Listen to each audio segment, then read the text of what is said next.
Hello વિદ્યાર્થી મિત્રો, કેમ છો? હું દર્શના પરમાર મારી ચેનલમાં તમારું સ્વાગત કરું છું. તમે જોઈ રહ્યા છો રાહદર્શ એજ્યુકેશન, જેમાં આજે આપણે ભણવાના છીએ વિભાગ ડી પ્રકરણ 14, જેના 6 થી 10 દાખલાઓ બાકી હતા તે. એટલે તમારી આ જે અસાઇનમેન્ટ છે એનું સોલ્યુશન અહીંયા પૂર્ણ થઈ જાય. ચલો, અને જો તમે મારી આ ચેનલ પર નવા હોય મિત્રો, તો વિડીયોને લાઇક, શેર અને સબસ્ક્રાઈબ કરવાનું ભૂલશો નહીં. ચલો, જો એમાં તમારી પાસે જે અસાઇનમેન્ટ હશે એમાં તમે રકમ જો, હું વાંચું છું બરાબર, કે કઈ રીતે રકમ આપેલી છે કે 100 ગુણમાંથી વિદ્યાર્થીઓએ મેળવેલા ગુણ નીચે મુજબ છે. હવે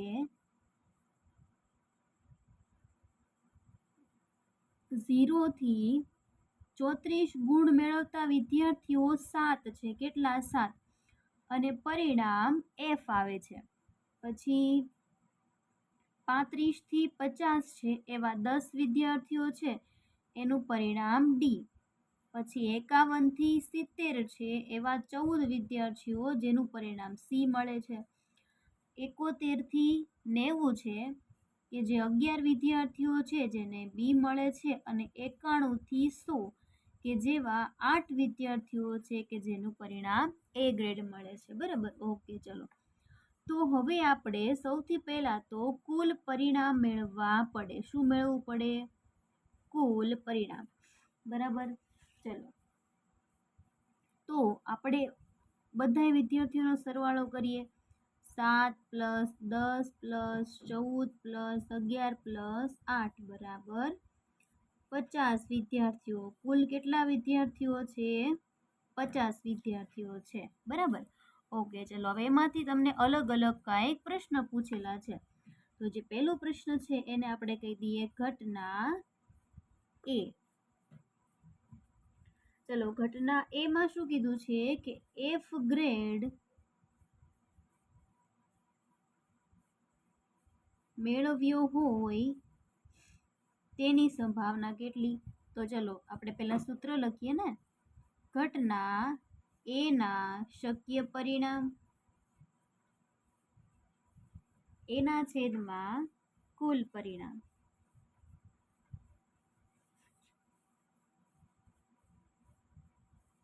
ચલો, હવે જો એફ ગ્રેડ મેળવ્યું હોય તેવા વિદ્યાર્થી કેટલા છે? તો કે 7 જ છે. કેટલા છે? 7.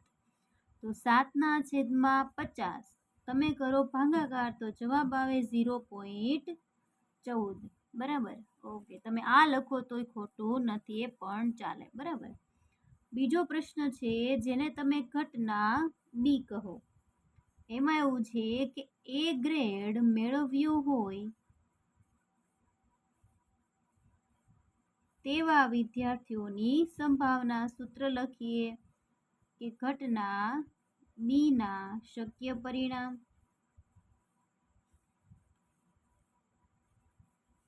એના છેદમાં કુલ પરિણામ.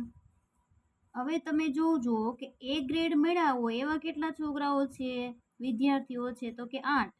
8 ના છેદમાં 50 કરો એનો ભાગાકાર, તો જવાબ આવ્યો 0.16.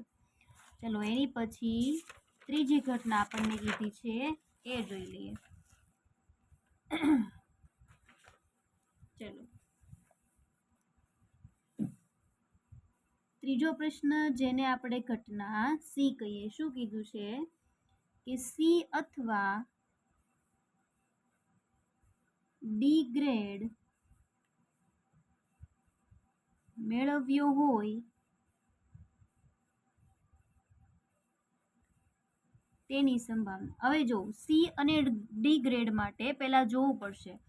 સી ગ્રેડ હોય એવા કેટલા વિદ્યાર્થીઓ છે? તો કે એવા વિદ્યાર્થીઓ છે કુલ 14.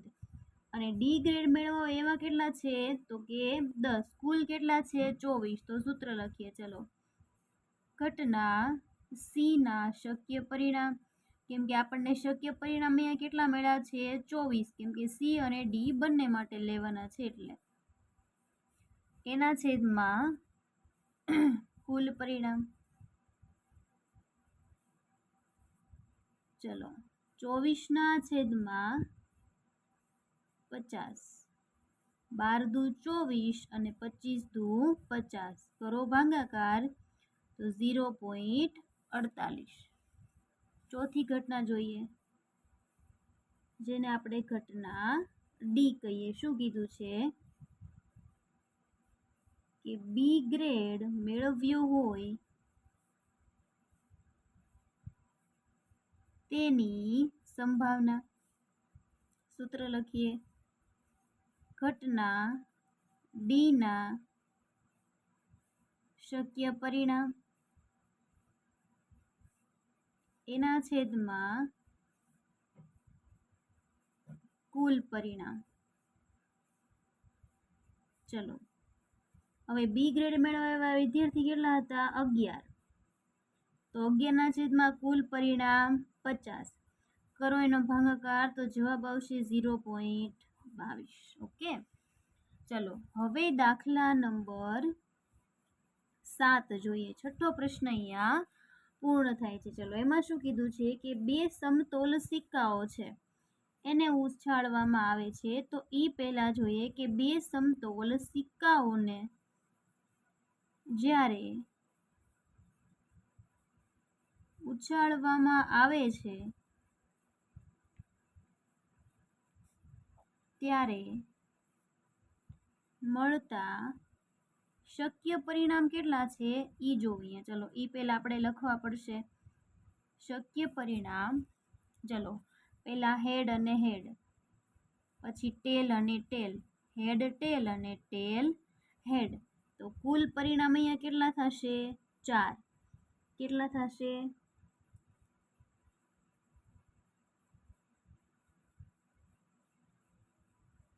હા, 4 બરાબર જ છે.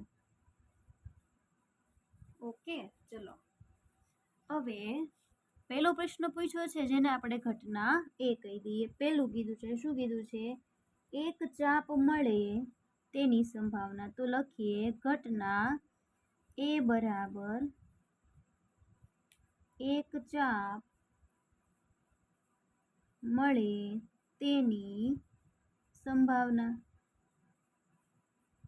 ચલો, એક ચાપ મળે એવા કેટલા પરિણામ છે? 1 અને 2. કયા કયા? તો કે આ અને આ. તો કુલ 2 થયા ને. તો લખો પહેલા સૂત્ર. ઘટના એના શક્ય પરિણામ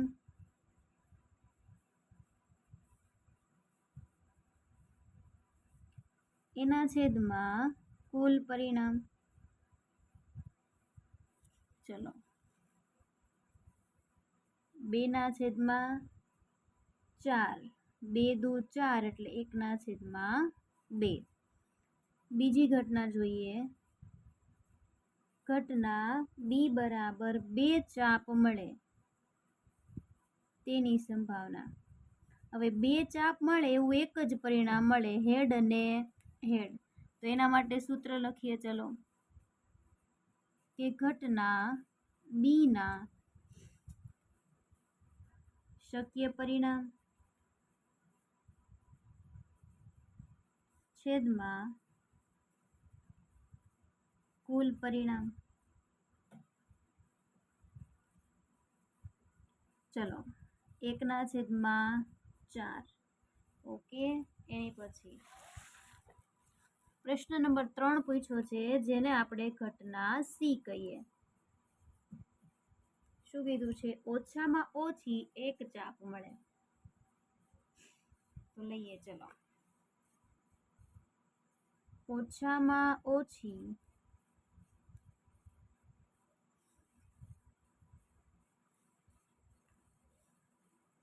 એક ચાપ મળે તેની સંભાવના. હવે જો એવા કેટલા છે? તો કે 3 પરિણામ એવા થાય કે જેમાં ઓછામાં ઓછી એક ચાપ છે. સૂત્ર લખીએ. ઘટના સી ના શક્ય પરિણામ એના છેદમાં કુલ પરિણામ. બરોબર. ચલો, કેટલા થયા? 3 ના છેદમાં 4. આને તો કાંઈ છેદ ઉડે નહીં, તો આપણે એને એમને એમ રહેવા દઈએ. હવે જોઈએ ઘટના ડી. એક પણ ચાપ ન મળે તેની સંભાવના. એક પણ ચાપ ન મળે એવું એક જ પરિણામ છે, ટેલ અને ટેલ. તો લખીએ ઘટના ડીના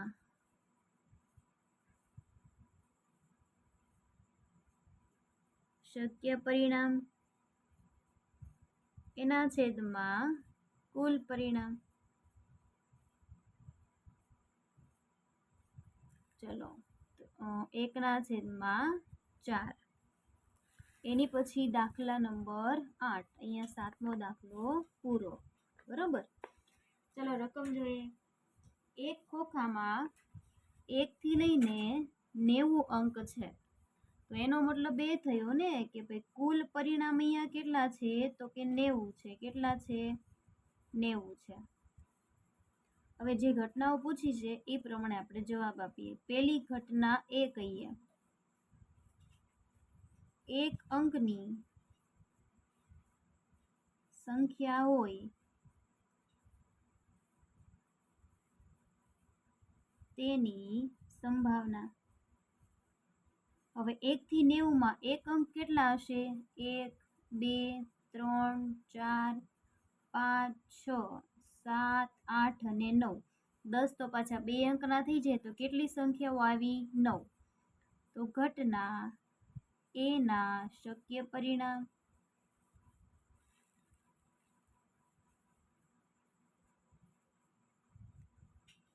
એના છેદમાં કુલ પરિણામ. ચલો શક્ય પરિણામ 9/90. 9 તો 1/10. ઓકે. ચલો એની પછી બીજી ઘટના જોઈએ. ઘટના બી બરાબર પૂર્ણ વર્ગ સંખ્યા મળે. પૂર્ણ વર્ગ સંખ્યા મળે તેની સંભાવના. હવે પૂર્ણ વર્ગ સંખ્યાઓ કઈ કઈ છે?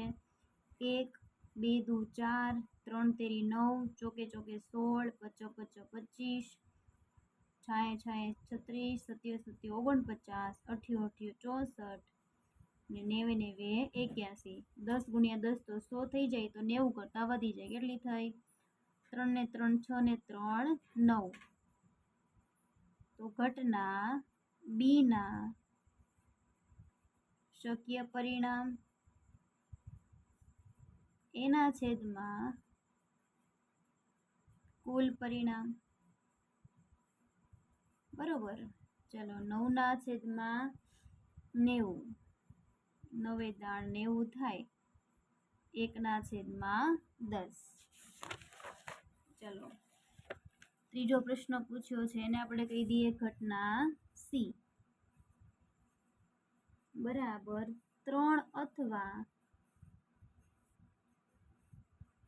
4 નો ગુણિત હોય તેની સંભાવના. હવે 3 અથવા 4 નો ગુણિત હોય તો જો આના માટે તમે પરિણામ લખી નાખજો. બરાબર, કેમ કે એ ઘણા બધા છે. હું ડાયરેક્ટ અહીંયા લખી નાખું છું કેટલા છે એ. બરોબર. ચલો ઘટના સી ના શક્ય પરિણામ. હરેકમાં સૂત્ર લખવું ફરજિયાત છે. તમને એમ થાય એકમાં લખી નાખવું, બીજા 3માં ન લખવું, એવું હાલે નહીં. એના છેદમાં કુલ પરિણામ એ તમને મળશે સંખ્યાઓ કુલ 30. 30ના છેદમાં 90. 0 0 ગયા. 3 તેરી 9 એટલે 1/3 તમારો જવાબ આવશે. ચોથો દાખલો છે જેને આપણે ઘટના ડી કહીએ. પૂર્ણ ઘન સંખ્યા હોય. પૂર્ણ ઘન સંખ્યા મળે તેની સંભાવના. ચલો પૂર્ણ ઘન સંખ્યાઓ કઈ? 1, 2 નો ઘન 8, 3 નો ઘન 27, 4 નો ઘન ચોકે ચોકે 16, 16 ચોક 64, 5 નો ઘન તો 125 થઈ જાય. તો કેવા થઈ જાય? વધી જાય ને. તો લખીએ કે ઘટના ડી ના શક્ય પરિણામ એના છેદમાં કુલ પરિણામ. ચલો તો 4ના છેદમાં 90, 2 દુ 4 અને 45 દુ 90. ચલો આ રીતે પ્રશ્ન નંબર 8 પૂરો થઈ ગયો. દાખલા નંબર 9 જોઈ લઈએ. ચલો શું કીધું છે? એક ભૂરું અને એક રાખોડી એમ બે પાસાને એક સાથે ઉછાળવામાં આવે છે. ઓકે, હવે જો જ્યારે બે પાસાને ઉછાળવામાં આવે છે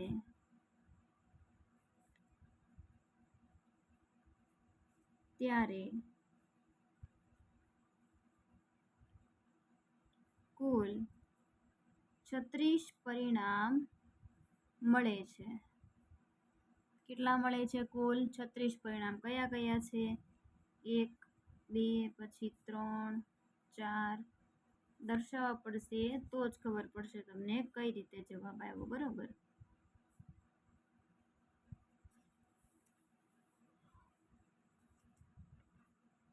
પાંચ, 6,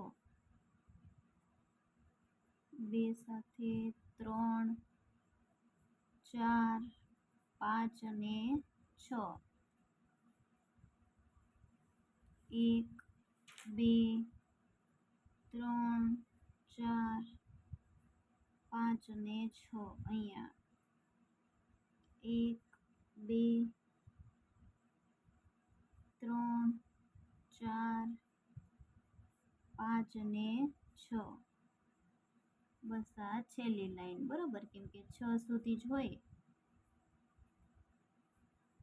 ઓકે, રેડી થઈ ગયું. ચલો હવે જે પ્રશ્ન પૂછ્યો છે ને એ લખું છું. એને કહું છું ઘટના એ. બરાબર, એ તમારે જોવાનું છે કઈ રીતે જવાબ આવશે. એમાં પહેલું છે કે દેખાતી સંખ્યાનો પાસાની ઉપરની સપાટી પર દેખાતી સંખ્યાનો સરવાળો 10 હોય. પાસાની ઉપરની સપાટી પર દેખાતી સંખ્યાનો સરવાળો 10 હોય તેની સંભાવના. ચલો એવા કયા કયા પરિણામ છે જોઈ લઈએ. ચલો એક તો 5 ને 5 10 થાય. એ ક્યાં છે? અહીંયા. પછી 6 ને 4 10, 6 ને 4 10, 1, 2 ને 3 જ મળ્યા. બરાબર, કયા કયા છે? એક આ, પછી એક આ અને એક આ. તો કુલ કેટલા મળ્યા? 3. તો સૂત્ર લખો પહેલા કે ઘટના એના શક્ય પરિણામ એના છેદમાં કુલ પરિણામ. ચલો 3ના છેદમાં 36, તો 12 તેરી 36, એટલે 1ના છેદમાં 12 જવાબ આવ્યો. પછી બીજો પ્રશ્ન ઘટના બી એમ કીધી છે કે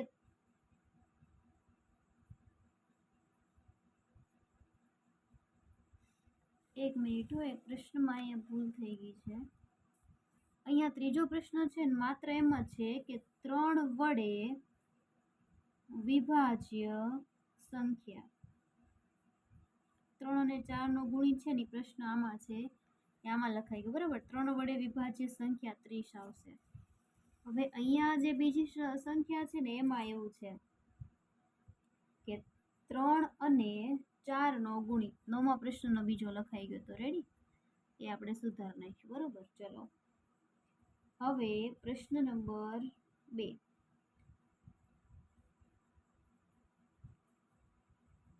જેનો સપાટી પરનો સરવાળો 13 હોય. તો અહીંયા જોવું જોઈએ. હવે આપણને એવું કીધું છે કે જેનો સપાટી પરનો સરવાળો 13 હોય. તો અહીંયા સૌથી મોટો સરવાળો 6 ને 6 12 જ છે. તો 13 ક્યાંય છે? નહીં. તો લખીએ ઘટના બી બરાબર સપાટી પરનો સરવાળો 13 હોય તેની સંભાવના. તો ઘટના બીના શક્ય પરિણામ એના છેદમાં કુલ પરિણામ. ચલો 0 ના છેદમાં 13 તો જવાબ એ શું આવી જાય? 0 જ આવી જશે. ચલો હવે ત્રીજી ઘટના સી. હવે આપણને પૂછે કે 3 અથવા 4 નો ગુણિત હોય તો તમારે એમાં જોઈ લેવાનું છે કે 3 અથવા 4 ના ગુણિત હોય તેવા અંકો પરનો સરવાળો હો. તો તમારે એમાં ગોતવું પડશે ને કે 3 અને 4 વડે કઈ કઈ સંખ્યાઓ ગુણિત છે, તો તમને એવા પરિણામ મળશે 20 કે જે તમે જાતે ગોતી લેશો. બરાબર, હું અહીંયા લખી નાખું છું કે ઘટના સી ના શક્ય પરિણામ એના છેદમાં કુલ પરિણામ. પ્રશ્ન તમને સમજાણો કે નહીં? તમારે કઈ રીતે કરવાનો આ પ્રશ્નને? તો આ કોષ્ટકને પહેલા જો 1 ને 1 2, 3 ને 4 વડે ગુણી શકાય નહીં, તો આ એમાં નહીં આવે. 2 ને 1 3, તો કે આને 3 વડે ગુણી શકાય કે નહીં? 3 ને 1 4 અને 4 વડે ગુણી શકાય કે નહીં? સરવાળો તમારે જોવાનું છે. બરાબર, કે 3 અથવા 4 નો ગુણિત હોવો જોઈએ. તો આ બંને સંખ્યા એમાં આવે, કેમ કે આને આપણે 3 વડે ગુણી શકીએ, આ ભાંગી શકીએ. બરાબર, આને આપણે 4 વડે ભાંગી શકીએ. ગુણિત છે ને, એ રીતે તમારે આ બધા પરિણામોને જોવાના છે. બરાબર, તો એમાં પરિણામ કુલ થશે 20. 20 ના છેદમાં 36. એક મિનિટ, અહીંયા 13 કેમ કર્યા? અહીંયા આવશે 36. કુલ પરિણામ 36 છે ને. 20 ના છેદમાં 36, તો આને આપણે છેદ ઉડાડી દઈએ. બરાબર, તો 4 પંચા 20 અને 4 નવા 36. 4 4 નીકળી ગયા, તો 5 ના છેદમાં 9. એની પછી ચોથું છે જેને આપણે ઘટના ડી કહીએ. શું કીધું છે? કે 12 કે તેનાથી નાનો હોય. હવે સરવાળો 12 કે તેનાથી નાનો હોય. હવે મેં તમને હમણાં શું કીધું હતું? સૌથી મોટો સરવાળો 12 જ છે, તો બીજા બધા 12 કરતાં કેવા હશે? નાના હશે. તો હવે શક્ય પરિણામ કેટલા થયા? 36 થાય કે નહીં? તો કે હા. તો લખીએ. ચલો, સૂત્ર પહેલા લખી દીધું મેં અહીંયા. શક્ય પરિણામ એના છેદમાં કુલ પરિણામ.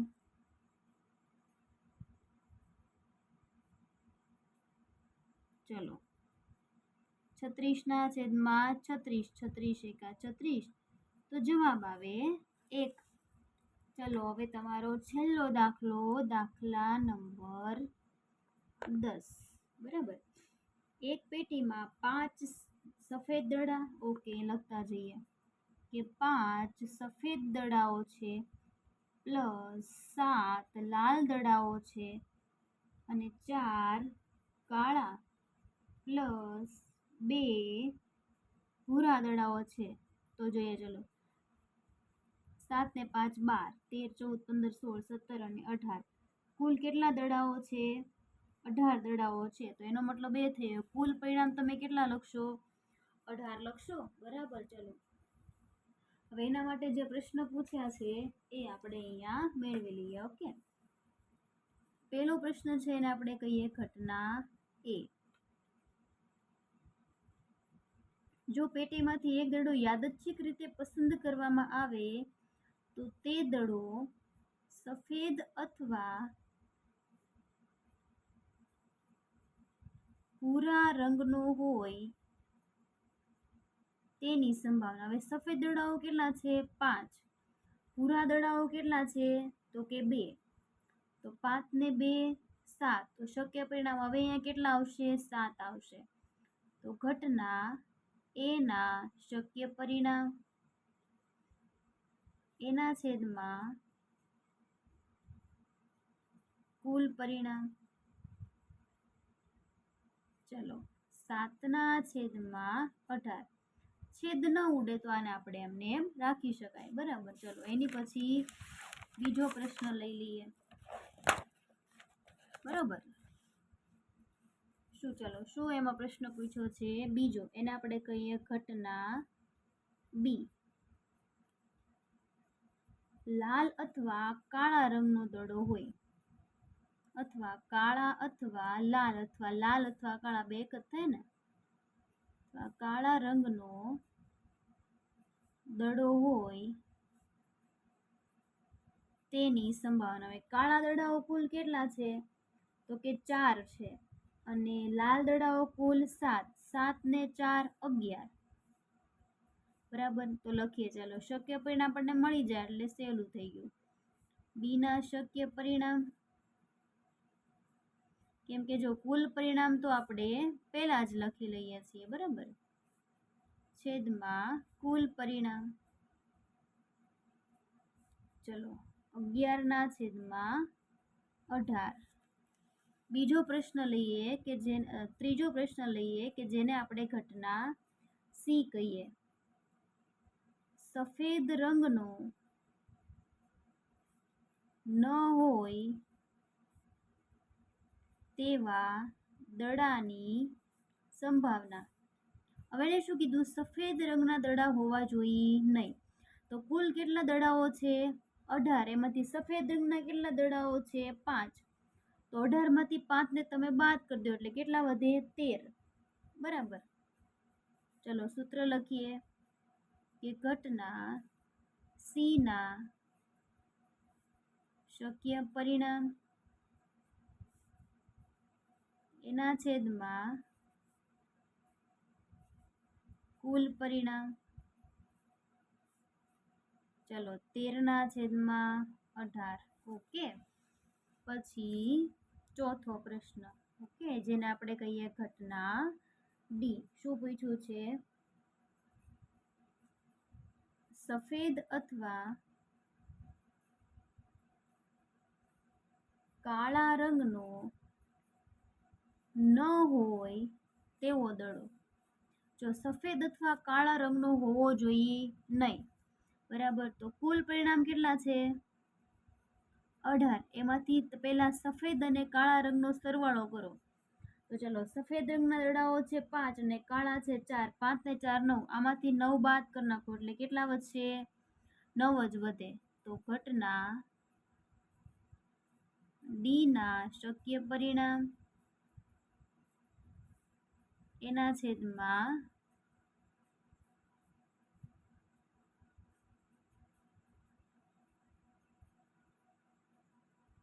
કુલ પરિણામ.